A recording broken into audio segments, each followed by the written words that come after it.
Oke, baik, kita mulai.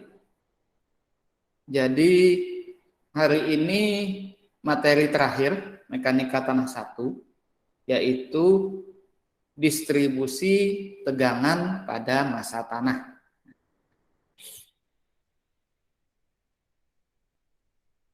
Nah, maksudnya distribusi tegangan ini bagaimana? Jadi misalnya di permukaan tanah ada beban terpusat sebesar 1 ton, misal. Nah, semakin dalam kedalaman tanahnya, maka di tiap-tiap kedalaman itu beban yang diterima itu akan mengecil, sudah nggak 1 ton lagi. Kenapa? Karena dia akan terbagi, terdistribusi. Nah, jadi kita bicara distribusi tegangan pada massa tanah ini, kita bicara berapa besar tegangan atau besar beban di kedalaman tertentu akibat adanya beban di permukaan tanah. Nah, contoh dulu beban terpusat. Beban terpusat contohnya apa? Contohnya tower atau tiang listrik. Tiang listrik itu beban terpusat di situ. Maka kalau Q adalah beban terpusat atau titik di permukaan tanah dan Z adalah kedalaman titik yang dikehendaki, dengan R adalah jarak horizontal titik yang ditinjau diukur dari beban terpusat, maka besarnya tegangan di kedalaman Z atau sigma Z sama dengan Q kali 3Z pangkat 3 per 2Pi kali R kuadrat tambah Z kuadrat pangkat 5/2. Nah, jadi besarnya tegangan di kedalaman Z adalah besarnya beban terpusat di permukaan tanah dikali 3 kali kedalaman pangkat 3 dibagi 2Pi dikali R kuadrat. R ini jarak horizontal titik yang ditinjau maksudnya. Jadi misalnya beban terpusat itu di titik 0 di permukaan tanah. Nah, kita pengen mengetahui berapa besarnya beban di kedalaman Z yang berjarak 1 meter dari titik 0 itu. Maka R-nya ini adalah 1 meter, R kuadratnya. Kalau misalnya titik beban di permukaannya 0, kemudian kita pengen lihat berapa dia beban di titik di garis yang sama, di as yang sama, maka R-nya 0. Nah, jadi di situ. R kuadrat tambah Z kuadrat pangkat 5/2. Atau sigma Z sama dengan Q per Z kuadrat NB. Di mana NB adalah 3/2Pi kali bagi 1 plus R per Z kuadrat pangkat 5/2. Ini kasus untuk beban terpusat ya. Beban terpusat contohnya tadi apa? Tiang listrik, pohon, itu beban terpusat. Tiang listrik beban terpusat. Apalagi ya jadi yang cuman jadi 1 poin 1 titik itu beban terpusat. Nah, kalau digambarkan, maka yang maksudnya R tadi itu ini. Jadi misalnya ini ada tiang listrik, yang Q ini adalah tiang listrik, maka di kedalaman sekian Z, nah sigma Z di sini adalah rumus tadi. Q kali 3Z pangkat 3 dibagi 2Pi R kuadrat tambah Z kuadrat pangkat 5/2. Sini. Nah, atau kalau kita menggunakan cara grafis bisa juga seperti ini jadinya. Yang di bawah ini sumbu X-nya adalah R per Z. Yang di sumbu Y ini adalah nilai IW sama IB.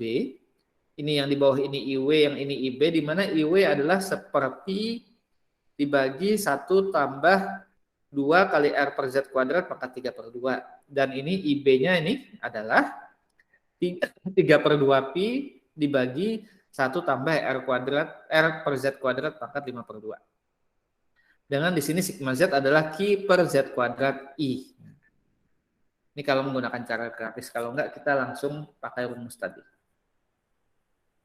Oke, sekarang beban garis bagaimana? Beban garis contohnya apa?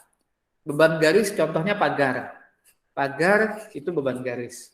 Contohnya lagi apa? Habis pagar, terus lagi ya beban garis ya. Ya barisan pohon itu beban garis juga sama. Nah, jadi yang arahnya memanjang gitu itu beban garis. Dinding penahan tanah misalnya itu beban garis juga. Turap beban garis. Nah, untuk beban garis sigma Z atau tegangan di titik Z sama dengan 2 kali P kali Z pangkat 3 dibagi Pi kali X kuadrat tambah Z kuadrat dikuadratkan.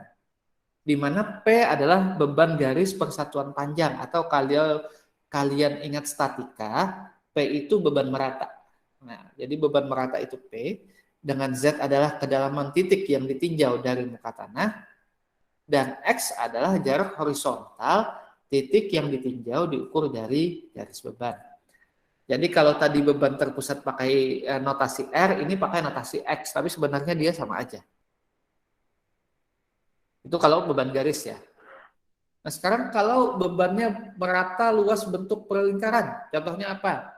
Contohnya tandon air, tangki air, tandon air atau tangki air atau tower, itu kan dia lingkaran. Nah, itu beban merata bentuk luasan lingkaran, itu contohnya itu. Nah kalau di situ maka delta sigma Z sama dengan I dikali Q0. Di mana Q0-nya adalah beban terbagi atau beban merata ya, beban merata di atas luasan, beban merata lingkarannya berapa. Dan I adalah faktor pengaruh ditentukan dari gambar 7.2. Nah, ini I. Influence value I. Nah, ini I. Ini contohnya ini kalau dia beban merata dengan diameter 2pi. Set ke sini ya. Ini X-nya di sini. Nah, maka untuk mencari I, di sini kita lihat dulu. Ini adalah values of Z per R deep in radial. Nah, jadi ini kedalaman terhadap radialnya berapa, Z per R-nya di sini. Kemudian di sini adalah value of X per R. Ya. Nah, jadi ini Z per R, ini X per R. Kita hitung Z per R-nya berapa, X per R-nya berapa. Nah, kalau sudah ketemu Z per R-nya, kita plot ke sini, X per R-nya plot ke sini juga, maka kita tinggal tarik garis. Jadi, X per R ketemu Z per R, misalnya di sini X per R-nya misalnya kita pakai X per R-nya misalnya, ambil angka yang gampang di sini, misalnya X per R-nya 2 di sini, misalnya X per R-nya 2. Kemudian di sini Z per R-nya di sini misalnya 9, 2 per 9 kan ketemunya di sini. Nah, tinggal di sini garisnya ketemunya berapa. Nah, garis ini adalah X per R itu kan garis ini tadi. Nah, ya. Jadi garis ini misalnya garis value X per R ini dari 10, 20, ini 100, 90, 80, 70, 60. Ini garis X per R-nya. Misalnya kita ambil X per R-nya 20. Ambil X per R 20, terus misalnya kita ketemu Z per R-nya 9. Maka ketemu di sini. Maka nilai I-nya adalah di sini ini 0,1, 0,2, ini 1, 2, 3, 0,001, 2, 3, 0,01 ya. Ini 0,02. Jadi di sini ketemu 0,015. Nah, itu caranya membaca I. Jadi lihat garis-garis melengkung ini adalah nilai X per R, nilai garis yang horizontal Z per R. Misalnya kita ketemu, anggap yang gampang, ambil ini. X per R-nya 100. Oke, garis yang ini. Garis yang paling kiri melengkungnya. Kemudian misalnya Z per R-nya 10. Oke, kita ketemu sini. Nah, itu kita larikan ke bawah. Ini 10, ini 100, potongan di sini, larikan ke bawah. Ini 0,002, ini 0,003. Artinya ini I-nya adalah sekitar 0,0025. Sudah dapat I, baru kita kalikan Q0 di sini. Nah, itu caranya. Itu kalau bentuknya lingkaran. Nah, kalau bentuknya persegi, maka rumusnya sama. Delta sigma Z, penambahan tegangan di kedalaman Z adalah I kali Q0. di mana I adalah faktor pengaruh dari 7.3 dan Q0 adalah beban merata.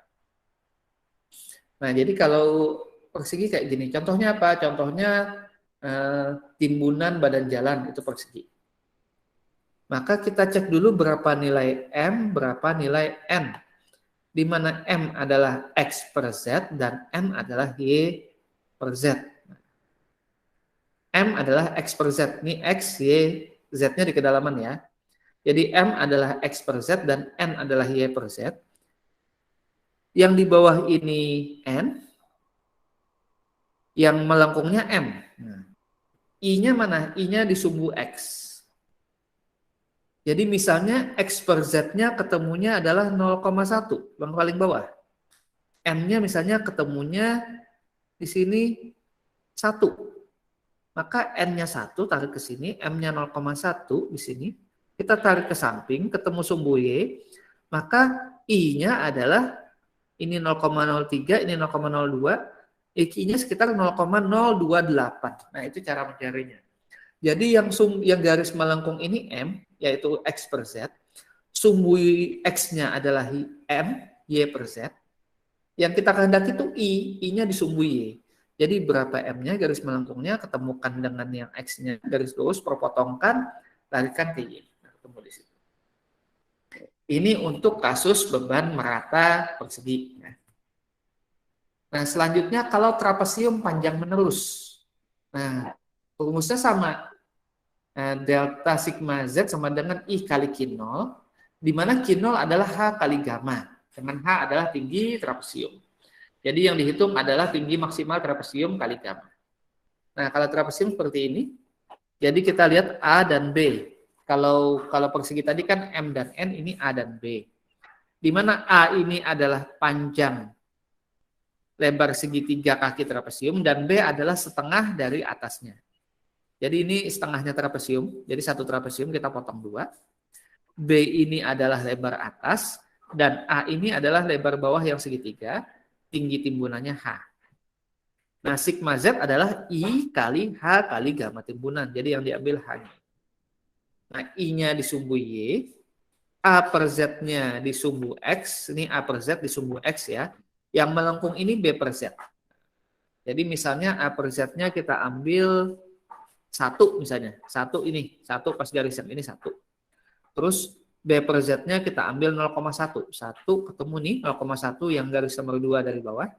Maka I-nya adalah di sini 0,026, 27, 28. 0,28 di sini. Ketemunya 0,28. Ini 0,2, 0,5 di sini. Maka I adalah 0,28. Nah, caranya seperti itu.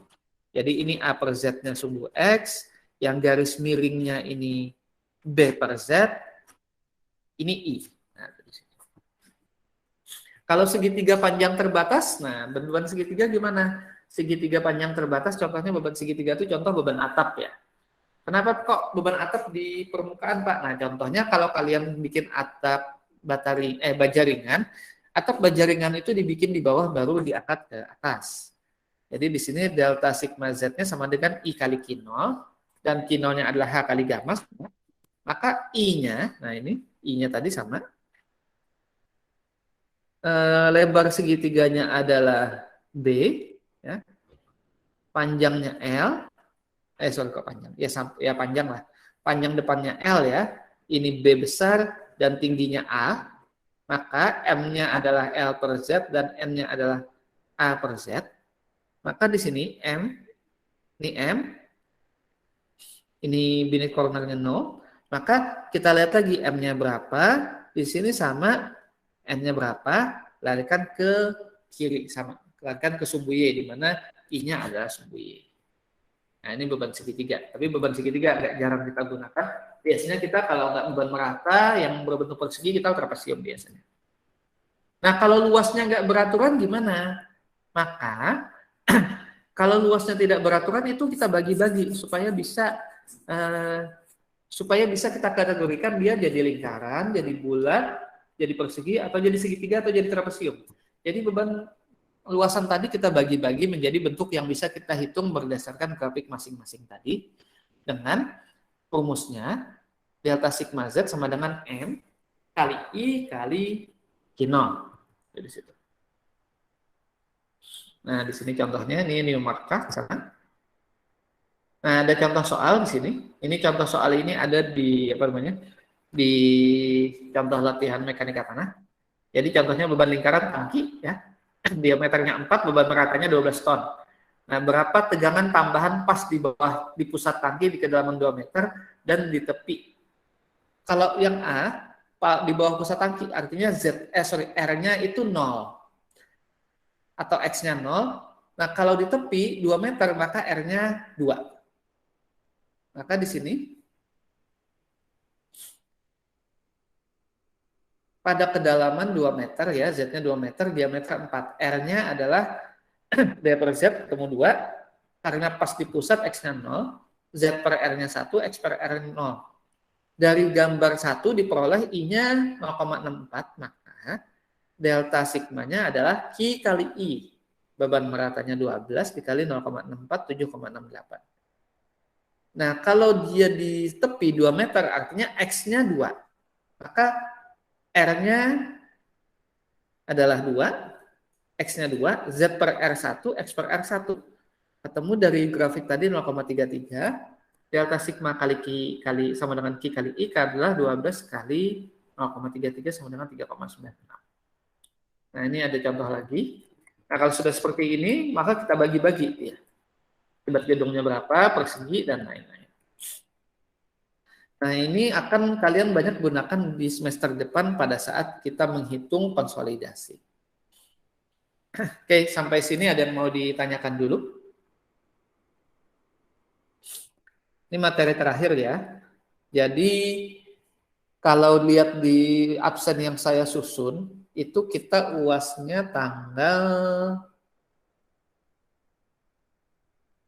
Senin tanggal 9 Mei. Jadi habis masuk kembali habis hari raya. Jadi nanti kita UAS duluan. Jadwal UASnya sebenarnya akhir Mei. Kita UAS duluan aja. Nanti take home test, waktunya kurang lebih 2 sampai 3 hari. Nanti saya soalnya insya Allah tanggal 9 saya publish di e-learning, langsung kalian kerjakan, waktunya kurang lebih 2 sampai 3 hari. Oke. Ada yang mau ditanyakan dulu untuk UASnya?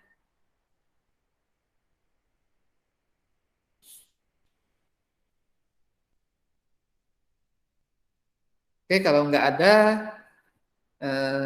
untuk hari ini cukup sekian ya. Jangan lupa absen di portal, saya belum cek tadi.